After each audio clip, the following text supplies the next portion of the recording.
derecho del que anuncia el Evangelio. Primera parte. Gracia y paz a todos vosotros, de Dios nuestro Padre y del Señor Jesús nuestro Maestro.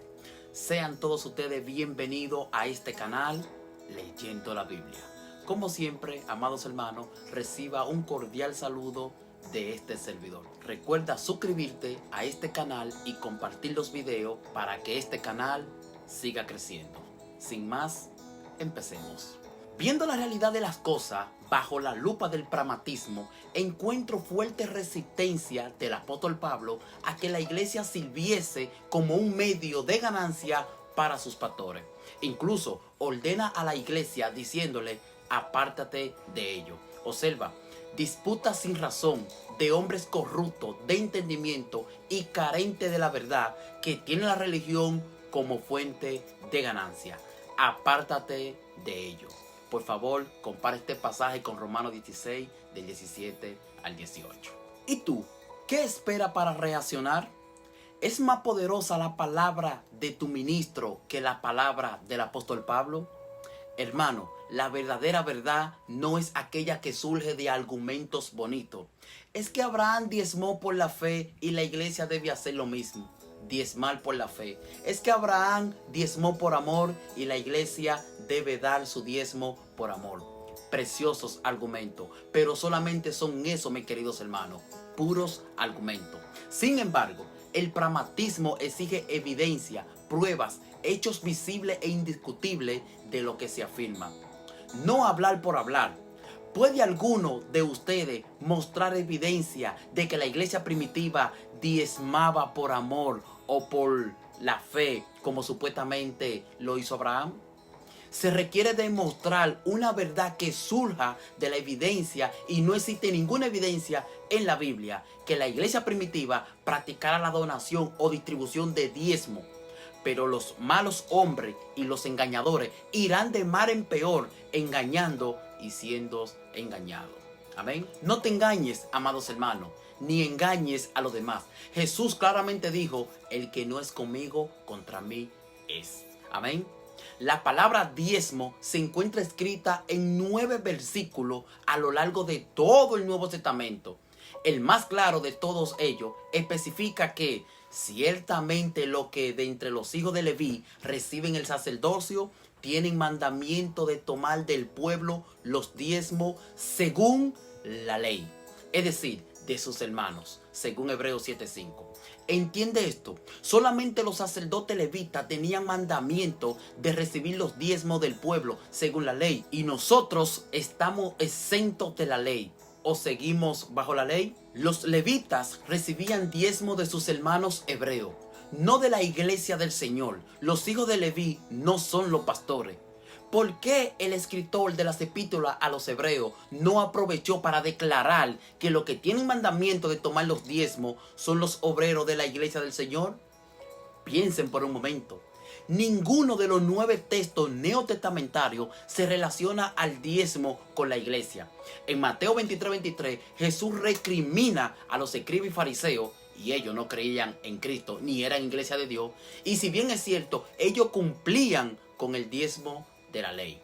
No obstante, dejaban lo más importante de la ley: la fe, la misericordia y el amor al prójimo. A más de esto, en ese tiempo de Mateo 23:23, la iglesia aún no existía. El hecho de que Jesús recomendara a los escribas y fariseos que no dejaran de cumplir con sus diezmos se debía a que en ese tiempo el templo de Jerusalén aún estaba en pie.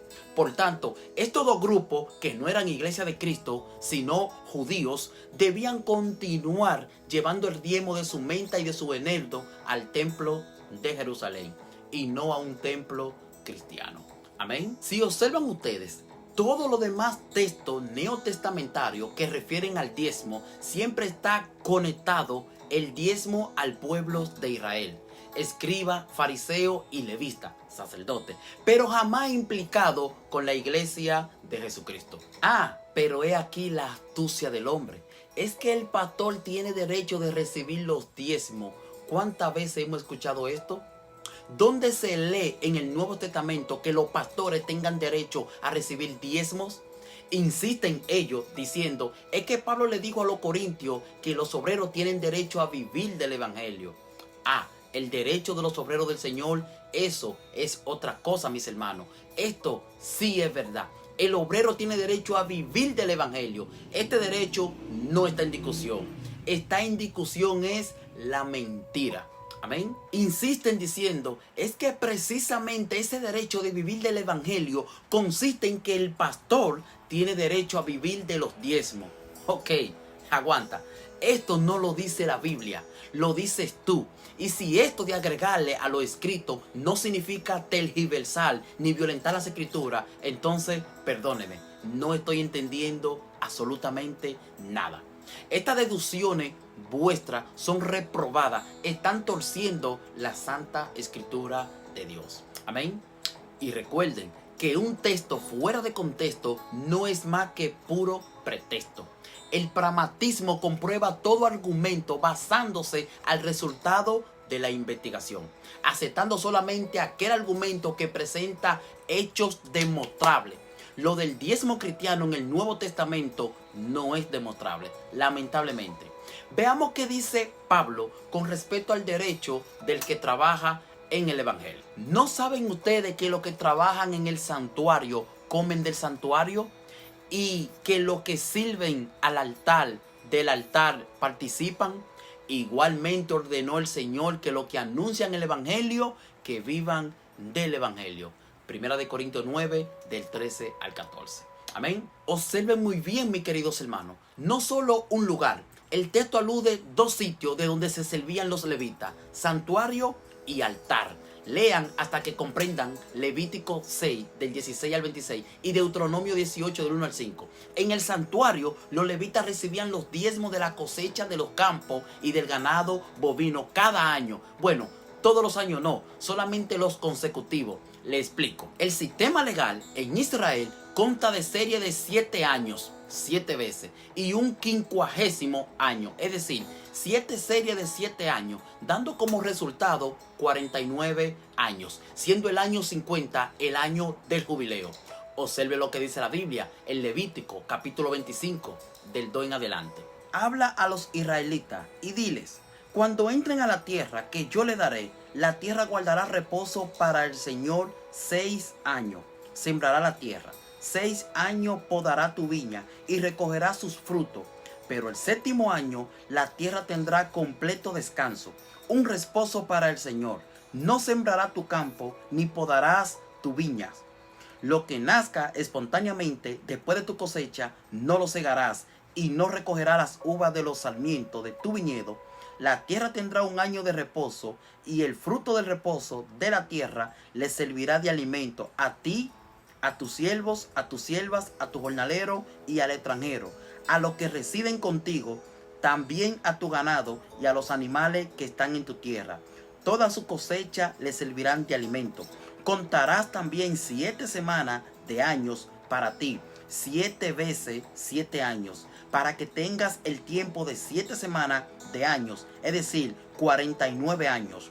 Entonces tocará fuertemente el cuerno de carnero el 10º día del 7º mes, en el día de la expiación.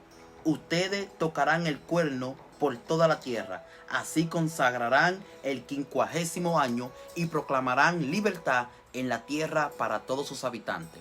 Será de jubileo para ustedes, y cada uno de ustedes volverá a su posesión, y cada uno de ustedes volverá a su familia. Tendrán el 50º año como año de jubileo. No sembrarán ni segarán lo que nazca espontáneamente, ni vendimiarán sus viñas que estén sin podar, porque es jubileo. Les será santo, de lo que produzca el campo comerá. Amén. ¿Se da usted cuenta que no le estoy mintiendo? Le explico. Primer año, los diezmos se llevaban al templo, según Deuteronomio 14:22 y Deuteronomio 12, versículo 11. En el segundo año, también se llevaban al templo. En el tercer año no se llevaban al templo. Los diezmos eran puestos a la puerta del diezmador, donde llegaban las viudas, los huérfanos y el extranjero, y algún levita vecino, según Deuteronomio 14, del 28 al 23. Era para que ellos los disfrutaran. Cuarto año se llevaban al templo, quinto año se llevaban al templo. Sexto año, otra vez a la puerta del diezmador, pues cada 3 años era el año del diezmo, según Deuteronomio 26, del 12 al 13, para gozo de los menesterosos. Y séptimo año, año de reposo sabático, para reposo de la tierra. No había diezmo para nadie, pues no había cosecha. Amén. Y otra vez inicia el ciclo, de modo que de cada 7 años, 4 años se recibían diezmo en el santuario. En el altar, según la ley de Moisés, se recibían las ofrendas, pero no de dinero. Mis queridos hermanos, no existen las ofrendas de dinero en la cosa sagrada de Dios. Cuando la Torá habla de ofrendas, se refiere a la minjá, ofrendas sin derramamiento de sangre, es decir, torta de flor de harina, hojaldre, ofrendas vegetales y cereales, etc. Al Qurbán, que son las ofrendas de derramamiento de sangre u ofrendas cruentas, ofrendas sacrificiales, desde una tórtola hasta un becerro en sacrificio, o la terumá, que constituye toda ofrenda sagrada, incluye al diezmo del diezmo, y luego de ser ofrecida en el altar, era el salario de los sumos sacerdotes. Como habrán podido observar, los sacerdotes en el templo no vivían exclusivamente a expensa de los diezmos, sino también de las ofrendas sacrificiales del pueblo, así como de las ofrendas quemadas y de las ofrendas vegetales y cereales. Repito, además de los diezmos de la cosecha de la tierra, en el altar se recibían las ofrendas vegetales, cereales y sacrificio de expiación por el pecado del pueblo. Los restos que quedaban de estos sacrificios fueron dados como alimento a los sacerdotes. Amén. En el altar eran quemadas las ofrendas, también asignadas como alimento para los sacerdotes levitas, según Levítico 7 del 28 al 34. Cuando Pablo escribió a los corintios, aún existía el templo donde oficiaban los levitas, los cuales se alimentaban de las ofrendas de los diezmos y de los sacrificios de paces, pecho, espaldilla, hojaldre, panes de la proposición, etc. Esta situación en los hechos destruye y aplasta falsos argumentos, porque Pablo toma como ejemplo al templo levita, el cual estaba inactivo, y hace retórica de ello, indicándole a los discípulos que así como en el templo los levitas comían del altar, igualmente el evangelista tiene derecho a vivir de lo que la iglesia les dé. El panorama para los corintios fue muy claro, porque cuando el ministerio de la iglesia de los corintios leyó la carta, el templo estaba en pie. Juzguen ustedes, nosotros dependemos de hacer la misma cosa del templo sagrado de Jerusalén, donde oficiaba el ministerio levita. Las prácticas del templo deben también hacerse en la iglesia del Señor. En la iglesia se ofrecen tórtola y cabrito en sacrificio, hojaldres y torta de flor de harina. En la iglesia hay sacerdotes levitas. En la iglesia del Señor, los ministros o pastores tienen la mesa de los panes de la preposición y se los comen. ¿Participan los pastores de la misma cosa de las cuales participaban los sacerdotes en el templo de Jerusalén? ¿El pueblo de Israel llevaba dinero como diezmo al templo cada año? Si respondiste no en tu conciencia y corazón a toda esta pregunta, excelente. Entonces, ¿cómo te explica que los pastores solo y exclusivamente deben participar de los diezmos que se daban en el templo y no también de los sacrificios animales, de los cuales también mantenían los sacerdotes? Piensen por un momento, mis queridos hermanos. ¿Puede alguno percibir el móvil de esta pregunta? Si no entiende, métale cerebro. ¿Cómo puede usted defender algo de lo que no tiene suficiente conocimiento? Mis queridos hermanos, hasta aquí esta primera parte. En nuestro próximo video, si Dios lo permite, estaremos trayendo la continuación de este tan interesante estudio. Mientras tanto, amados hermanos, que Dios les siga bendiciendo grandemente y recuerda seguir leyendo la Biblia.